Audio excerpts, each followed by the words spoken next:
وَلَوْ جَعَلْنَاهُ قُرْآنًا أَعْجَمِيًّا لَقَالُوا لَوْلَا فُصِّلَتْ آيَاتُهُ۔ السلام علیکم ناظرین، آپ دیکھ رہے ہیں دارل وحی انسٹیٹیوٹ۔ میں ہوں محمد اویس، ہمارے ساتھ قاری خباب محمدی صاحب موجود ہیں۔ خوابوں کی سیریل کے اندر آج ہم کرسب سے کویسچن کریں گے۔ کرسب ہمیں یہ بتائیں، خواب کے اندر انسان اگر درود شریف پڑھ رہا ہے تو اس کی کیا تعبیر ہو سکتی ہے؟ وعلیکم السلام ورحمۃ اللہ وبرکاتہ، الحمدللہ والصلاۃ والسلام علی رسول اللہ، اما بعد فاعوذ باللہ من الشیطان الرجیم۔ قال النبی صلی اللہ علیہ وسلم اللہم صلی علی محمد وعلی آل محمد۔ محمد اویس صاحب، آپ نے جو کویسچن کیا ہے اس کے آنسر میں میں یہ کہنا چاہتا ہوں، جو بندہ درود ابراہیم خواب کے اندر پڑھتا ہوا اپنے آپ کو دیکھ کے کہ میں درود پڑھ رہا ہوں۔ دنیا کے اندر لوگوں نے مختلف مرادیں رکھی ہوتی ہیں، کوئی یہ سوچتا ہے میری اچھی جگہ پہ شادی ہو جائے، میری یہ مراد ہے کہ اللہ پوری کر دے اس کو۔ کسی نے نظر مانی ہوتی ہے کہ اللہ مجھے حج کرنے کی توفیق دے دے، اللہ اس کی حج کرنے کی سے کسی نے یہ نظر مانی ہوتی ہے، یا اس کی یہ مراد ہوتی ہے کہ مجھے اللہ اولاد دے، بیٹا دے، بیٹی دے۔ کوئی کسی عورت نے یہ رکھی ہوتی ہے کہ اللہ مجھے فلاں لڑکا دے دے، یا کسی لڑکے نے رکھی ہوتی ہے اللہ مجھے فلاں لڑکی دے دے۔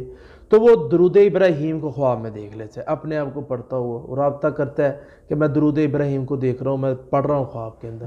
اس کی تعبیر یہ ہے کہ اللہ اس کی مراد کو پورا کر دے۔ سبحان اللہ۔ اور اسی طرح جو بندہ درود ابراہیم خواب کے اندر پڑھتا ہے، دوسری تعبیر اس کی امام ابن سیرین رحمۃ اللہ علیہ نے بیان فرمائی ہے کہ اللہ اس کی روزی کو کھول دے۔ تنگ روزی ہے، حالات تنگ ہے، خواب آتی ہے ایسی، تو خواب کے اندر دیکھتا ہے کہ میں درود ابراہیم پڑھ رہا تھا، تو اس کی تعبیر یہ ہے کہ اللہ اس کی جاب لگا دیں گے۔ اس نے امتحان دیا ہے، پیپر دیے ہیں، پیپروں میں کامیاب ہے، ڈگریاں اس کے پاس ہیں، کسی جگہ پہ وہ انٹرویو دے کر آیا ہے، رات سو جاتا ہے، خواب میں درود ابراہیم دیکھ لیتا ہے پڑھتا ہوا، تو اس کی تعبیر یہ ہے کہ انشاءاللہ اس کی جاب ہو جائے گی۔ وہ درود ابراہیم کی برکت ایسی بڑی برکت ہے۔ اور اسی طرح خواب کے اندر وہ دیکھتا ہے کہ میں درود ابراہیم پڑھ رہا ہوں، امام ابن سیرین رحمۃ اللہ علیہ فرماتے ہیں اللہ اس کی آخرت بہتر کر دے گا۔ اس کی تیسری تعبیر یہ ہے کہ جو بندہ خواب کے اندر یہ دیکھتا ہے کہ میں یہ پڑھ رہا ہوں درود ابراہیم، تو اللہ رب العالمین آخرت اس کی بہتر کر دے۔ آخرت بہتر لفظوں میں تو بہت آسان جملہ ہے، لیکن آخرت کا معاملہ بہت سخت ہے۔ آخرت کا معاملہ ایسا ہے کہ کوئی کسی کے کام نہیں آئے گا۔ بڑھاپے کے عالم کے اندر کوئی آدمی دیکھتا ہے میں درود ابراہیم پڑھ رہا ہوں، وہ یوٹیوب پہ جاتا ہے یا کسی سے پوچھتا ہے میں درود ابراہیم پڑھ رہا ہوں، تو اس کی تعبیر کیا ہے؟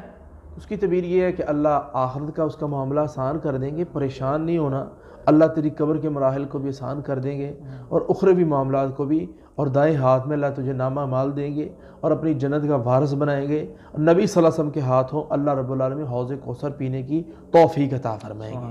یہ تھی بڑی بڑی تعبیریں درود ابراہیم پڑھنے کی جو میں نے احباب کے ناظرین کے سامنے رکھ دی ہے۔ اللہ رب العالمین ہمیں ریل زندگی کے اندر بھی درود ابراہیم کثرت کے ساتھ پڑھنے کی توفیق عطا فرمائے۔ بہت بہت شکریہ جی ناظرین، اگلے پروگرام میں پھر حاضر ہوں گے، تب تک کے لیے ہمیں اجازت دیجیے، اللہ حافظ۔ وَلَوْ جَعَلْنَاهُ قُرْآنًا أَعْجَمِيًّا لَقَالُوا لَوْلَا فُصِّلَتْ آيَاتُهُ۔